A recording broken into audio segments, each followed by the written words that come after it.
di pemerintah yang akan saya pimpin, jangan saudara tugaskan untuk cari uang dari APBN, APBD. Zamannya sekarang susah. Ini zaman digital, ini zaman teknologi, ini zaman pengamatan sangat cepat. Jangan coba-coba.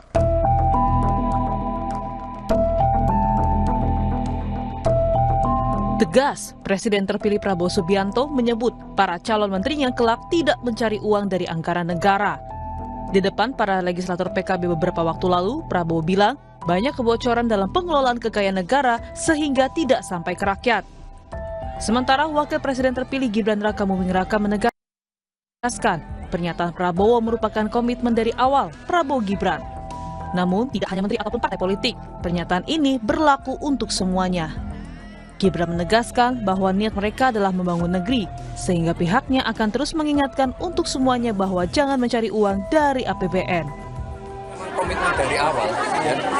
Komitmen dari awal, seluruh menteri, semua kita fokusnya untuk membangun negeri. Okay? Merespon soal parpol maupun calon menteri jangan mencuri dari uang negara, politisi PDI Perjuangan Ciko Hakim berharap Prabowo tidak memilih menteri yang nantinya memiliki kepentingan lain setelah menjadi anggota kabinet. Ini bukan berarti kita menjudge atau menghakimi siapapun itu. Tetapi ketika saya sampaikan, jangan sampai ada posisi kementerian yang diduduki oleh seorang menteri, yang kemudian menteri itu memiliki badan usaha atau memiliki usaha di bidang yang akan bisa terdampak oleh kebijakan-kebijakan yang akan diambil. Tentu, pemilihan calon menteri hendaknya selektif agar tindak korupsi tak terulang lagi. Kami rangkum sejumlah menteri yang terjerat korupsi di 2 periode pemerintahan Jokowi. Kasus korupsi yang menarik perhatian adalah perkara suap bantuan sosial Bansos COVID-19 di Jabodetabek yang dilakukan Juliari Batubara. Selanjutnya ada mantan Menteri Kelautan dan Perikanan Edi Prabowo yang terbukti menerima suap penerbitan izin budidaya dan ekspor benih lobster. Yang ketiga, ex-Menteri Pemuda dan Olahraga Imam Nahrawi yang juga terjerat korupsi suap hibah dana KONI. Ada juga politikus Partai Golkar Idrus Marham yang pernah menjabat sebagai Menteri Sosial di Kabinet Jokowi terjerat kasus suap proyek PLTU Riau. Selanjutnya, mantan Menkom Info Johnny Gerard Plate yang terbukti menerima belasan miliar dari proyek BTS 4G dan infrastruktur pendukung tahap 1-5. Dan terakhir, KPK menetapkan Syahrul Yassin Limpo sebagai tersangka dugaan pemerasan dan gratifikasi. Publik pun menaruh harapan besar di pemerintahan Prabowo Gibran mendatang agar tidak korupsi tidak kembali terjadi. Tim Liputan Kompas TV.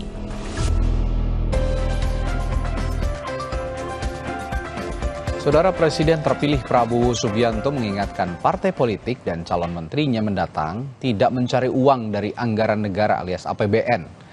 Sejumlah pihak menilai ini merupakan cara Prabowo untuk memerangi korupsi. Lalu efektifkah imbauan atau wanti-wanti Prabowo ini? Kita bahas bersama sejumlah narasumber yang hadir melalui sambungan virtual. Ada juru bicara Prabowo Subianto Dhanil Anzar Simanjuntak, peneliti Pukat Universitas Gadjah Mada Zainur Rahman, dan analis politik Universitas Paramadina sekaligus Direktur Eksekutif Indo Strategik Ahmad Khairul Umam. Selamat pagi Bapak-Bapak. Selamat pagi, Assalamualaikum. Waalaikumsalam warahmatullahi wabarakatuh. Saya ke Bung Dhanil dulu. Ini pernyataan Pak Prabowo ini tegas, sepertinya langsung menohok ke calon-calon menteri yang diamanatkan partainya untuk duduk di kabinet nanti. Ketegasan ini apakah memang keseriusan Pak Prabowo untuk memberantas korupsi langsung ke arah sana atau ada alasan lain, Bung Dhanil? Mas Randi, yang harus ditelusuri adalah harus dipahami Pak Prabowo sejak awal ketika masuk di dunia politik itu selalu bicara tentang dulu yang sering diledek-ledek oleh banyak pihak tentang kebocoran, bocor begitu kan. Kemudian itu sering juga diledek oleh banyak orang sebagai ledekan ke Pak Prabowo. Tapi sebenarnya ketika Pak Prabowo bicara tentang kebocoran APBN, kebocoran potensi ekonomi Indonesia, kebocoran sumber daya alam kita, Pak Prabowo sedang menunjukkan komitmennya untuk menuju Indonesia yang lebih bersih. Kenapa? Salah satu keprihatinan Pak Prabowo, dan itu dituangkan Pak Prabowo secara detail di buku-buku yang ditulis oleh beliau, misalnya di buku Paradoks Indonesia dan sebagainya, beliau bicara tentang kebocoran sumber daya alam, kebocoran APBN yang kemudian merampas hak-hak pembangunan, hak-hak gizi, hak-hak sekolah dan sebagainya buat anak-anak kita.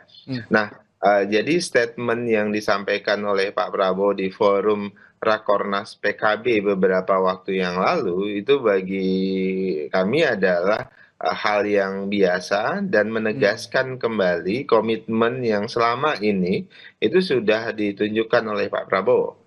Jadi pertama tentu Pak Prabowo ingin memastikan pemerintahan beliau nanti itu menjadi pemerintahan yang bersih dan bebas dari praktek korupsi. Kemudian kedua, kalau kita tarik ke konteks di Rakornas PKB yang lalu, tentu Pak Prabowo ingin mewanti-wanti kepada seluruh calon menteri yang dikirimkan oleh partai politik supaya kemudian tidak dibebani oleh ketua umumnya untuk bertugas dalam tanda kutip mengumpulkan uang dari Agen APBN. cari uang itu ya. Ya kan, karena selama ini kan itu menjadi kritik publik, kritik para pengamat, kritik para penggiat anti korupsi bahwasannya menteri itu seringkali menjadi ATM dalam tanda kutip bagi partai politiknya untuk memastikan pendanaan partai. Nah, itu yang saat ini diingatkan secara terang benderang oleh Pak Prabowo, sehingga para menteri itu bisa fokus bekerja, afirmasinya terhadap kepentingan rakyat, bagaimana kemudian agenda Indonesia yang lebih maju itu bisa terwujud. Ya, kalau Anda istilahnya tadi ATM untuk partai politik, kalau saya ataupun publik biasanya menyebutnya sapi perah gitu. APBN ini jadi sapi perahnya partai politik. Jadi banyak sekali dikeruk gitu oleh oknum-oknum yang ditugaskan oleh partai politik di kabinet. Nah, tadi juga Anda menyinggung soal narasi kebocoran. Saya sepakat karena sejak 2014 Pak Prabowo sangat konsisten dengan kebocoran, kalimat kebocoran atau kata kebocoran ini. Yang sebelumnya diasumsikan bahwa kebocoran itu dari pihak luar begitu ya, untuk pihak luar. Tapi ternyata dari dalam sendiri banyak kebocoran. Itu yang dimaksudkan oleh Pak Prabowo. Tapi dalam penyeleksian Pak Prabowo untuk memilih menteri-menterinya ini, terlebih untuk tidak korupsi begitu ya, saya melihat memang ada sedikit perbedaan dibandingkan dengan penyeleksian menteri-menteri sebelumnya. Ini intens sekali dipanggil ke Hambalang begitu ya, lalu nanti juga kabarnya setelah dilantik akan ada penataran terlebih dahulu begitu ya Bung Daniel? Ya, concern Pak Prabowo kan pada integritas yang sering saya sebutkan. Integritas, kemudian kompetensi, kemudian ketiga loyalitas.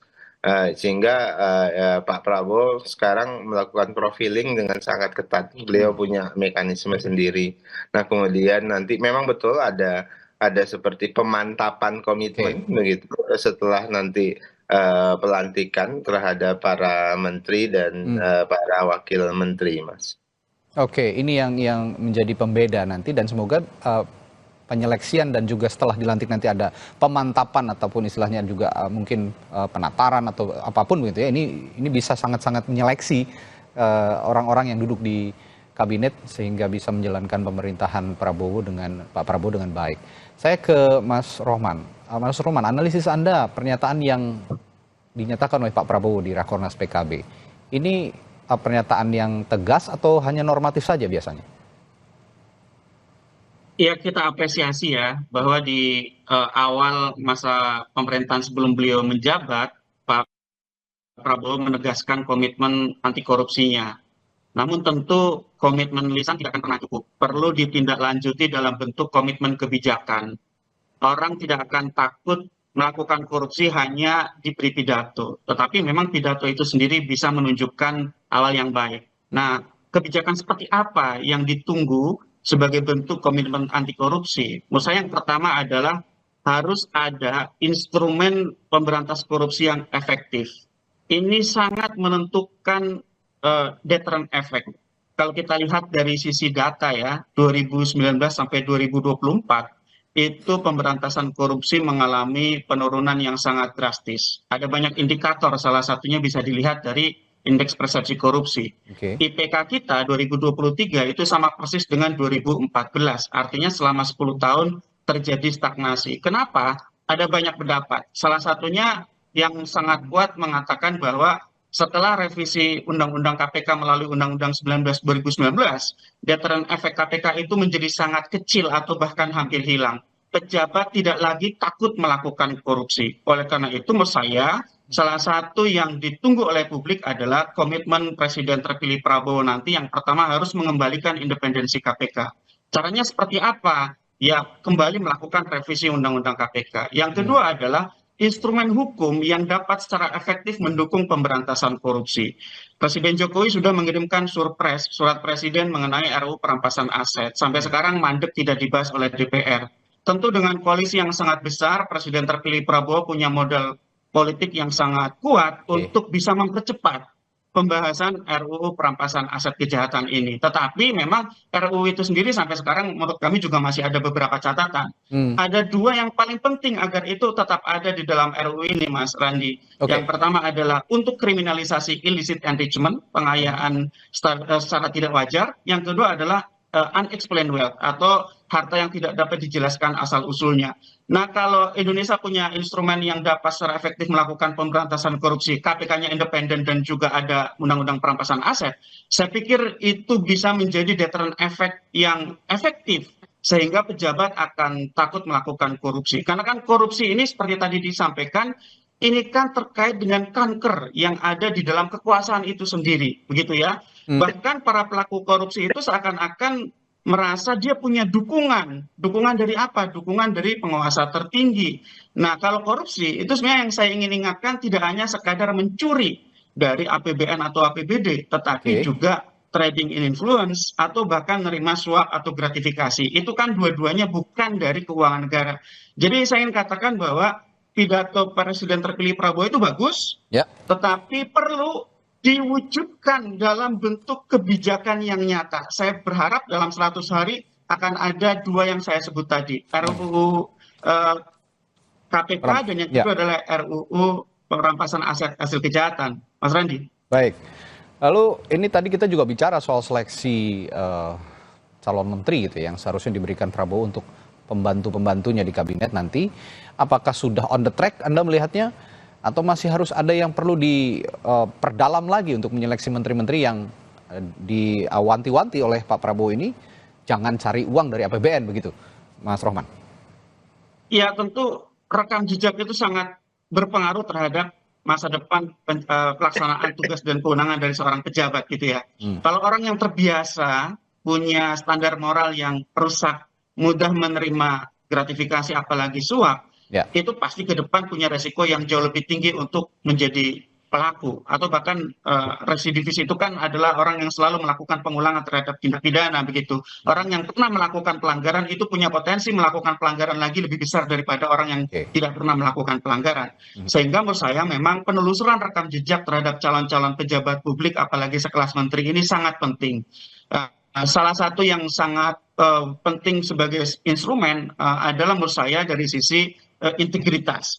Apakah orang tersebut pernah punya cacat etik? Yang kedua, apalagi dugaan pelanggaran hukum dalam bentuk tindak pidana, menerima suap, menerima gratifikasi. Nah, itu kan sebenarnya nama-nama yang terkenal, itu publik tahu lah. Publik itu punya pengalaman bersinggungan dengan mereka. Apakah mereka ini adalah orang-orang yang mudah menerima suap atau gratifikasi? Apalagi kan kita tahu ya, calon-calon pejabat publik itu mayoritas itu tidak lepas dari dunia usaha. Besok kita lihat coba Presiden Prabowo akan mengisi berapa persen jajaran menterinya yang berasal dari dunia usaha yang kemudian juga menjadi seorang politisi. Itu kan orang-orang yang selama ini biasanya memang juga karena sistem itu tidak lepas dari urusan-urusan yang terkait dengan suap menyuap atau gratifikasi. Sehingga saya berharap betul kepada Presiden terpilih Prabowo untuk memilih orang-orang yang tidak punya cacat rekam jejak dari sisi etika dan hukum.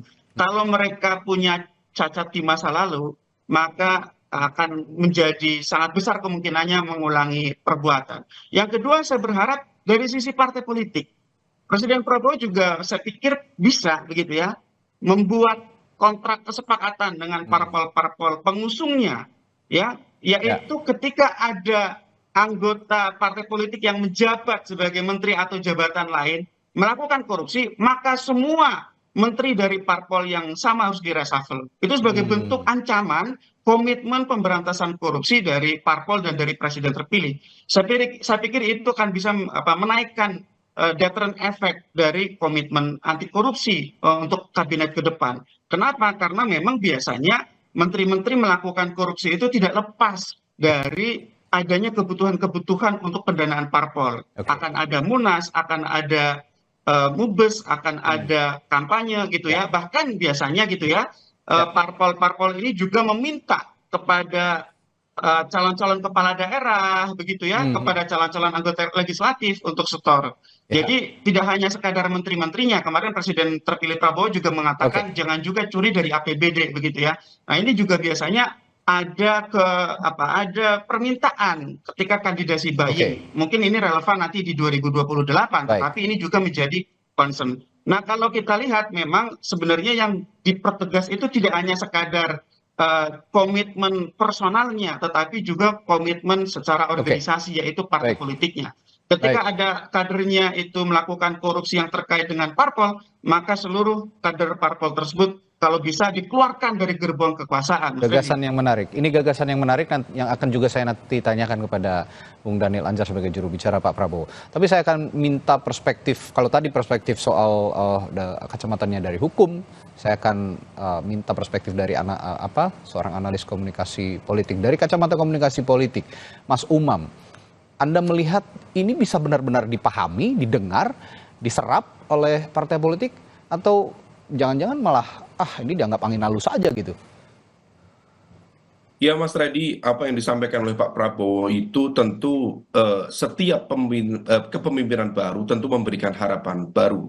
Dan kita berharap tentu ini akan bukan hanya sekedar omon-omon saja, tetapi betul-betul kemudian memberikan impact secara public policy dan juga bagaimana laku pemerintahan baru nantinya.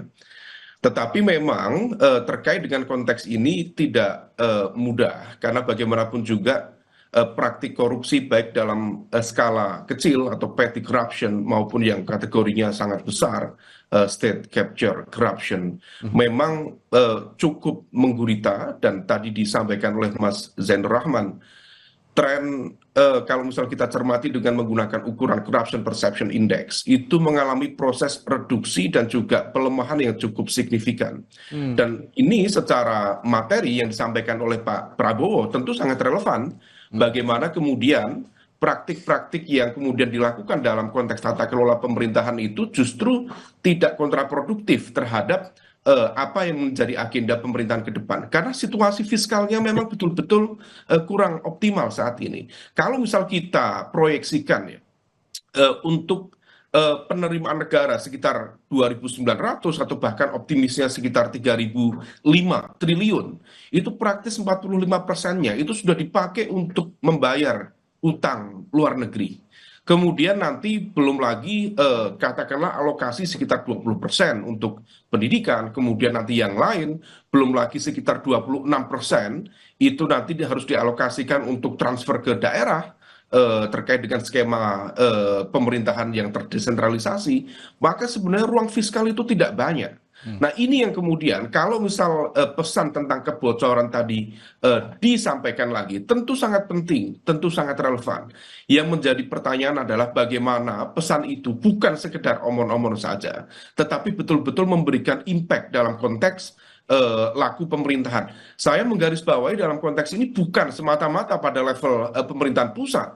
Karena kalau misal kemudian kita akumulasikan dana negara yang dikelola oleh infrastruktur kekuasaan negara, itu di pusat relatif cukup berimbang dibanding dengan akumulasi dana yang diterima oleh pemerintah daerah. Sementara pemerintah daerah saat ini yang diharapkan desentralisasi, menghadirkan inovasi kebijakan di level daerah, menghadirkan local good governance, faktanya justru juga tidak memiliki sebuah skema inovasi yang memadai, tidak memiliki pengawasan yang memadai, dan Abgakum, aparat penegak hukum kita, juga tidak memiliki jangkauan dan keberanian yang cukup memadai untuk menghandle, let's say 545 struktur kekuasaan di level daerah. Nah, ini yang kemudian harus kita pahami, ada kompleksitas yang cukup serius dalam konteks struktur kekuasaan di Indonesia. Dan seorang pemimpin, Pak Prabowo, bukan semata-mata nanti akan bertanggung jawab pada level pusat, antara pemerintah pusat, ada kementerian di sana, badan di sana, tetapi juga harus mampu mengorkestrasikan bagaimana pemerintahan daerah ke depan. Dan yang terpenting, kalau misal kita cermati tren penurunan kualitas tata kelola pemerintahan, atau dalam konteks ini adalah dalam agenda anti korupsi, ada semacam polarisasi fokus dari anti korupsi kita di Indonesia. Praktis tidak ada sektor-sektor strategis yang dijadikan sebagai target island of integrity. Padahal dulu KPK sendiri itu membuat semacam rumusan ya, strategic plan. Setidaknya fokusnya pada 4 sumber kebocoran negara yang paling signifikan. Misalnya pertama terkait dengan dana-dana negara terkait dengan isu infrastruktur. Kemudian yang kedua terkait dengan isu pangan. Yang ketiga terkait dengan isu mining ya, pertambangan. Kemudian yang keempat terkait dengan politik dan pemerintahan. Dulu agenda itu dijadikan sebagai sebuah rujukan, tapi per hari ini atas nama memperkuat fungsi pencegahan, bahkan maka di level penindakan tidak banyak terjadi, praktis hanya pada level mediocre kasus saja, sementara kemudian dalam konteks pencegahan juga tidak banyak menunjukkan sebuah impact yang cukup signifikan. Dan ini bukan semata-mata hanya kerja KPK, ini kerja semuanya. Jadi isu anti korupsi bukan semata-mata menjadi tanggung jawab lembaga seperti anti rasuah seperti KPK, tetapi juga semua aparat penegak hukum, Polri, Kejaksaan, termasuk pada level Irjen, Kementerian, pada level daerah juga memiliki fungsi yang sama. Nah, oleh karena itu, kompleksitas ini memang tidak mudah untuk dijawab. Tetapi statement dari Pak Prabowo setidaknya menunjukkan ada komitmen, ada political will of the top political leader yang kita harapkan kemudian bisa menjadi sebuah power enforcing yang cukup memadai ke depan. Itu kan bagian dari komunikasi politik ya, begitu kira-kira Mas Umam. Tapi dalam berbicara dalam konteks komunikasi politik, ini kan selama ini praktik yang terjadi adalah ujung-ujungnya kekuasaan dan pembagian kekuasaan, pembagian kue begitu. Ini menjadi satu pragmatisme menjalani pemerintahan selama ini. Nah, apakah pesan yang disampaikan Pak Prabowo ini juga bisa menepis pragmatisme itu, atau ya memang ini pesan yang tegas, tapi saya balik lagi ke soal pragmatisme itu tadi, pada praktiknya akan sangat lemah karena seorang pemerintah itu juga butuh partai politik untuk menopang stabilitas pemerintahannya. Jangan dijawab dulu, tapi Mas Umam saya akan tanyakan ini setelah jeda di Sapa Indonesia Pagi.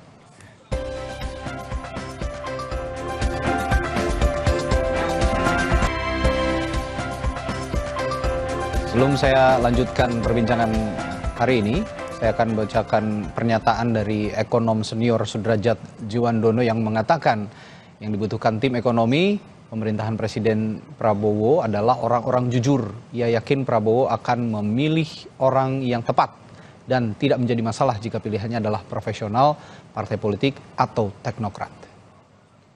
Sangat percaya kepada Bapak Presiden terpilih, Pak Prabowo, mesti memilih orang-orang yang tepat ya, terutama untuk portofolio ekonomi, mesti orang yang bisa bertanggung jawab, orang jujur. Saat ini sangat diperlukan kejujuran dari orang. Saya kira itu, saya percaya beliau akan melakukan pilihan yang tepat, meskipun kan calon-calonnya kan dari partai ya. Oke, kalau kata Pak Sudrajat tadi butuh menteri yang jujur. Tapi tadi saya tanyakan dalam konteks komunikasi politik, Mas Umam. Kekuasaan dan pembagian kue ini sepertinya melekat dalam komunikasi politik seorang pemimpin di negara kita, seorang presiden kepada menteri-menterinya yang mayoritas biasanya memang dari partai politik. Dan ini dibutuhkan ketika seorang presiden membutuhkan stabilitas pemerintahannya. Bagaimana mengubah pragmatisme ini sebenarnya, Mas Umam? Ya Mas Reddy, memang dalam konteks kekuasaan besar di level Indonesia ada spektrum kepentingan yang sangat luas. Tidak mudah untuk kemudian memanage semua itu. Tetapi memang bagaimanapun juga seorang pemimpin tentu berharap ada tim yang memang betul-betul bisa menjadi super tim yang dibekali bukan hanya kompetensi, kredibilitas, tetapi juga integritas. Nah, bicara integritas ini yang kemudian harus diterjemahkan dalam laku keseharian di level pemerintahan. Memang secara umum praktik pragmatisme dalam pemerintahan memang menjadi sebuah laku lazim secara general. Karena bagaimanapun juga biaya politik di Indonesia juga luar biasa, nggak bisa dipungkiri. Dan itu bukan semata-mata kesalahan dari partai politik saja, tetapi juga bagaimana respon dari masyarakat secara umum dalam melihat mencermati perkembangan situasi seperti itu, kemudian bagaimana praktik yang terjadi terkait dengan konteks oligarki lokal yang semakin mengakar, masyarakat juga cenderung permisif. Maka dalam konteks ini ada satu hal yang kemudian harus dicermati kita bersama, bahwa semua itu kemudian memang menjadi faktor-faktor pendorong yang kemudian memunculkan laku pragmatisme tadi itu. Belum lagi kita dihadapkan pada sebuah realitas bahwa pendanaan politik dalam konteks partai sendiri juga mengalami sebuah defisiensi yang harus diurai satu persatu. Wacana tentang perbaikan reformasi sistem pendanaan kepartaian dari dulu juga sudah dimunculkan, tetapi juga tidak mudah karena berbagai inisiatif termasuk reformasi birokrasi dengan salah satu komponennya misalnya menghadirkan remunerasi, toh juga tidak bisa menjamin 100% bisa menghadirkan integritas. Tetapi setiap langkah perbaikan kecil sedikit demi sedikit tentu diharapkan bisa menjadi pemantik bagi spirit reformasi perbaikan ke depan. Nah, ini yang kemudian betul-betul harus dipahami. Kalau kita belajar dari apa yang dilakukan oleh Lee Kuan Yew di Singapura, kemudian pada fase-fase awal Park Chung-hee di Korea Selatan, memang integritas dari para public officials yang ditunjuk dalam konteks nomenklatur kementerian, termasuk juga public office secara umum, betul-betul menjadi faktor yang sangat fundamental dalam menentukan bagaimana kemudian arah pembangunan sebuah negara ke depan, Mas Reddy. Baik. Kalau gitu saya langsung ke Bung Daniel ini. Tadi berdasarkan diskusi kita hari ini dengan Mas Rohman juga ada dua pertanyaan yang akan saya tanyakan ke Bung Daniel.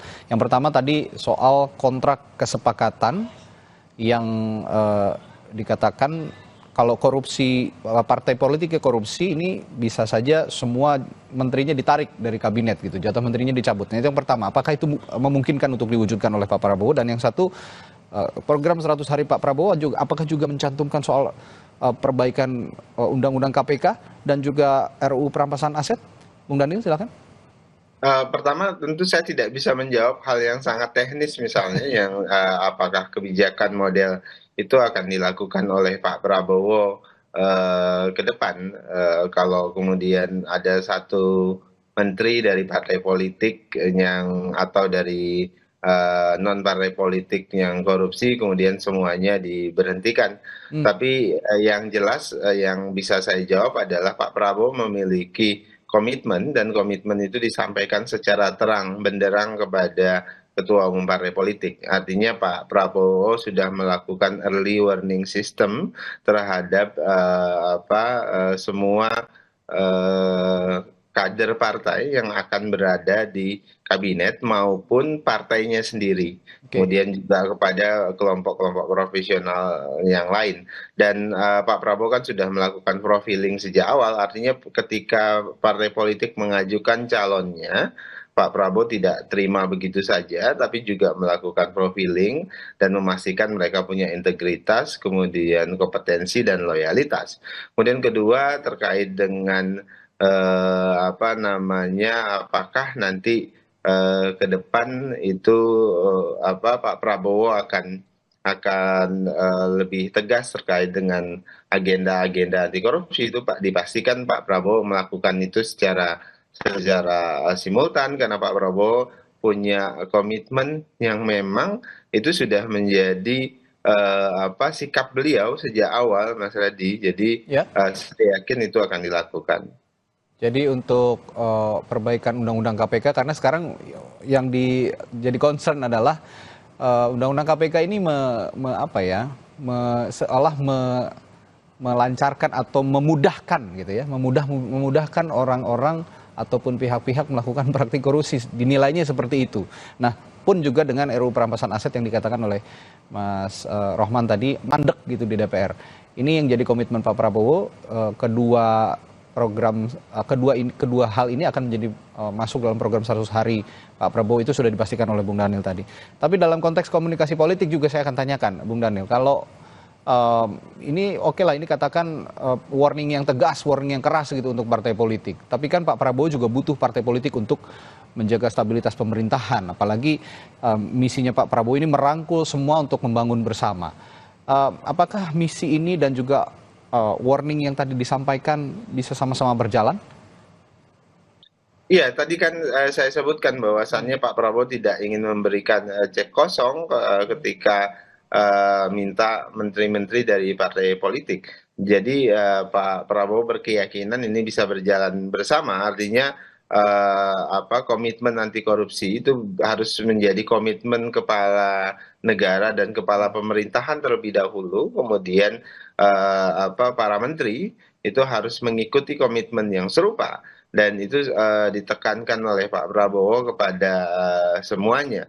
Jadi karena kepala pimpinannya itu adalah Pak Prabowo tentu akan menunjukkan sikap itu secara terang kepada seluruh menterinya. Dan partai politik agaknya akan mengikuti apa yang menjadi komitmen Pak Prabowo ya. Kalau kemudian tidak bisa mengikuti, tentu Pak Prabowo punya mekanisme politik sendiri dan kemudian bisa bicara lagi dengan partai politik yang ada, dan tentu untuk memastikan Indonesia lebih baik di 5 tahun ke depan. Itu saja, Mas. Baik, dari perspektif hukum, Mas Rohman, kalau melihat pragmatisme yang biasanya terjadi dalam rezim pemerintahan sebelumnya begitu, apa kira-kira yang bisa dilakukan seorang Prabowo Subianto? Apa saran Anda juga untuk seorang Prabowo Subianto sebagai presiden kita nanti untuk menghindari pragmatisme politik yang bisa berujung pada kasus hukum terutama korupsi?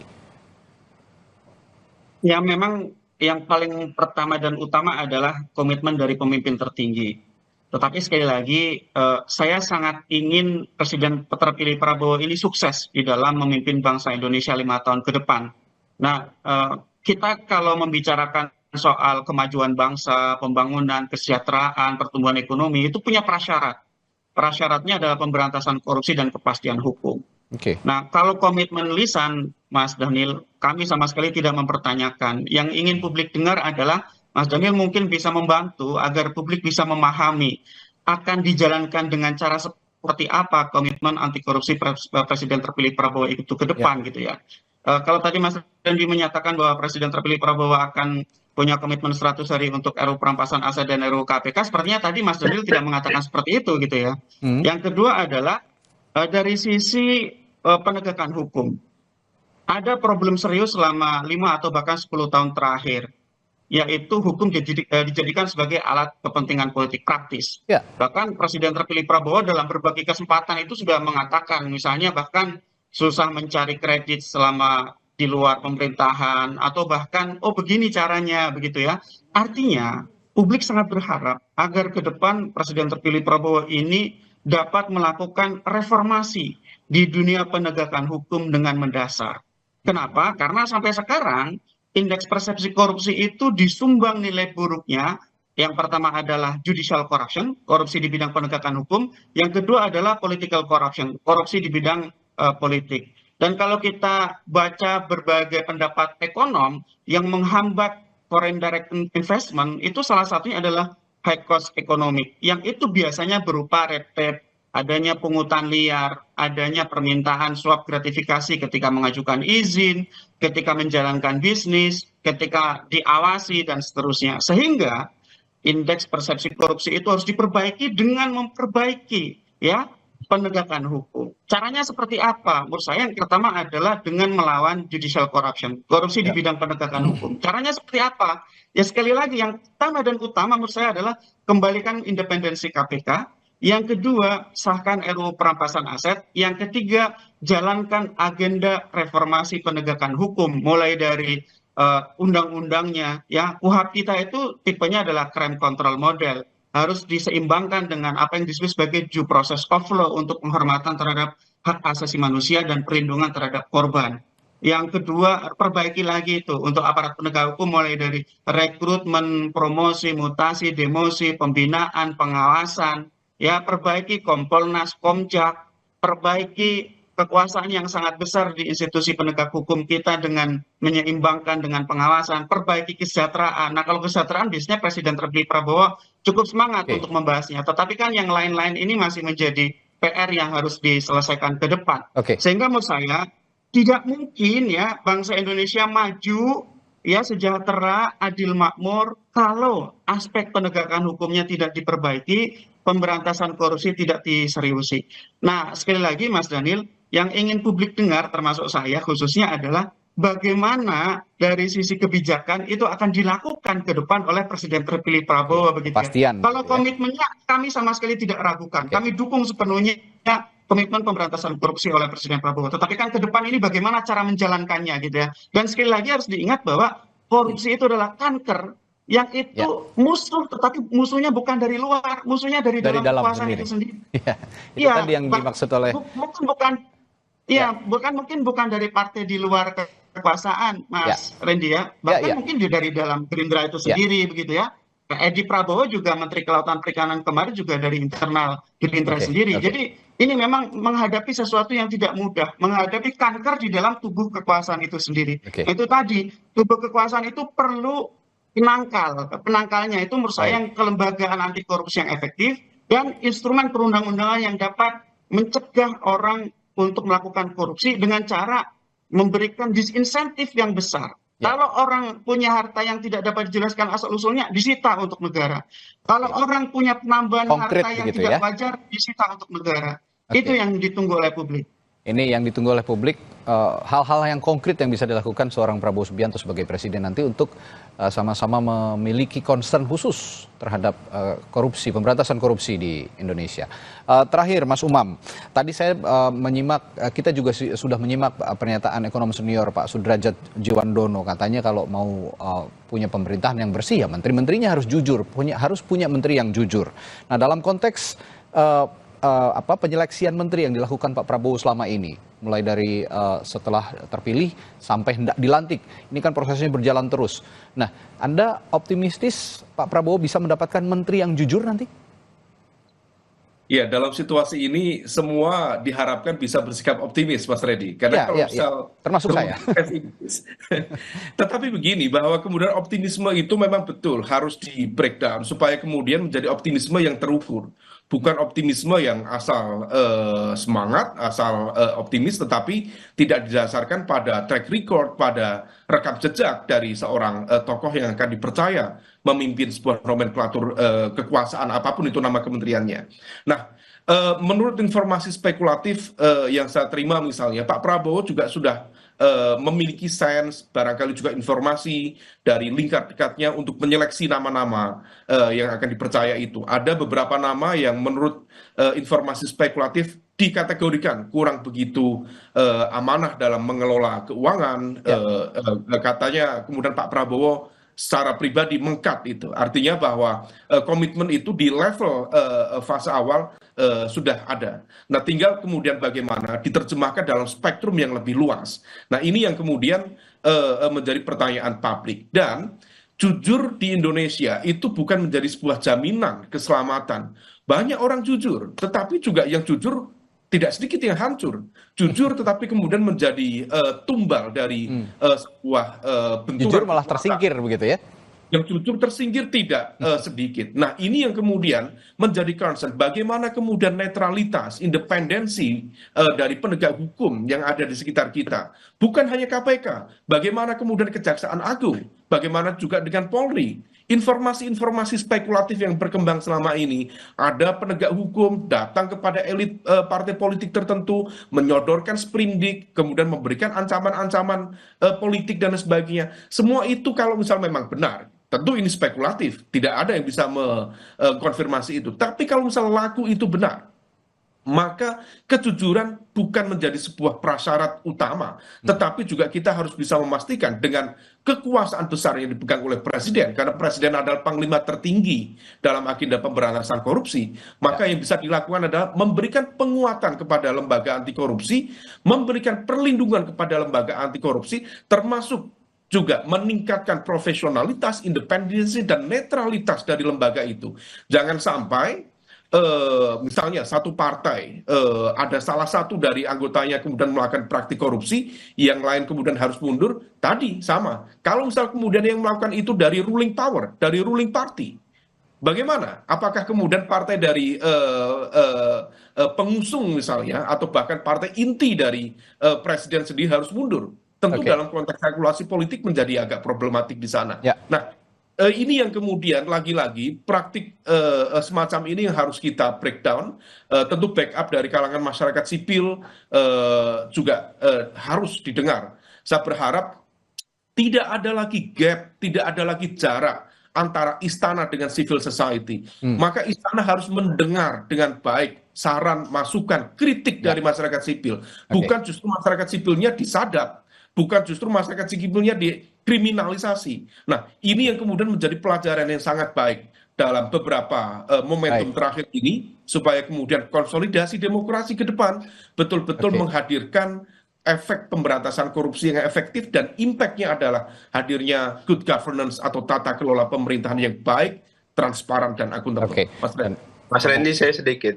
Silakan singkat, Bung Daniel. Ya, pertama begini, kami berkeyakinan bahwasannya salah satu agenda penting pemberantasan korupsi, pemerintahan yang bersih, itu harus dimulai dari komitmen yang jelas dan terang dari kepala negara, dalam hal ini kepala pemerintahan, dan Pak Prabowo tentu akan menunjukkan hal tersebut secara terang, dan itu selama ini menjadi agenda kepemimpinan beliau. Kemudian kedua, tentu untuk penguatan secara operasionalistik misalnya, kita tidak hanya ingin menguatkan KPK, tapi juga ingin menguatkan fungsi-fungsi kepolisian, fungsi-fungsi kejaksaan, dan aparatur hukum lainnya.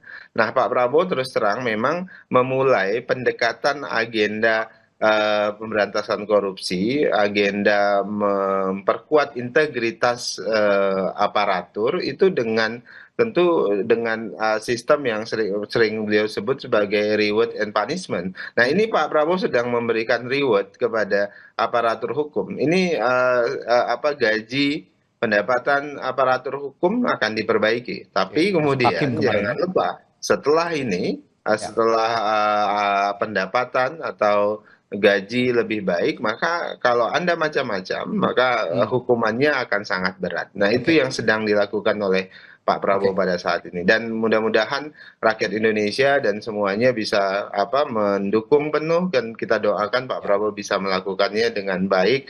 Dan tentu ini tidak mudah, tapi a billion step began with one step. Ini one step yang positif. Jangan sampai juga yang jujur tersingkir karena membahayakan posisi yang tidak jujur, itu tadi. Nah, yang jadi poin utama pembicaraan kita pagi hari ini adalah juga membangun optimisme itu dapat diyakini oleh kita semua ketika ada hal-hal yang konkret diwujudkan oleh seorang pemimpin, termasuk nanti presiden terpilih kita, Pak Prabowo Subianto. Kita semua masih optimistis hingga saat ini karena Pak Prabowo adalah menjadi gerbang baru, jadi jadi presiden baru yang diharapkan mampu mewujudkan harapan-harapan yang sudah digantungkan oleh masyarakat dan pemilih Pak Prabowo pada saat Pilpres kemarin.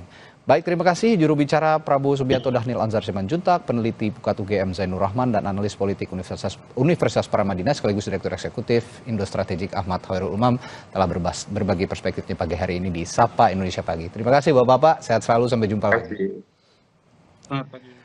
Saudara, kerabat dan keluarga calon gubernur Maluku Utara, Benny Laos, menyerahkan sepenuhnya pada kepolisian dalam menginvestigasi insiden terbakarnya kapal yang menewaskan Benny Laos. Kami punya informasi selengkapnya setelah jeda. Sapa Indonesia Pagi.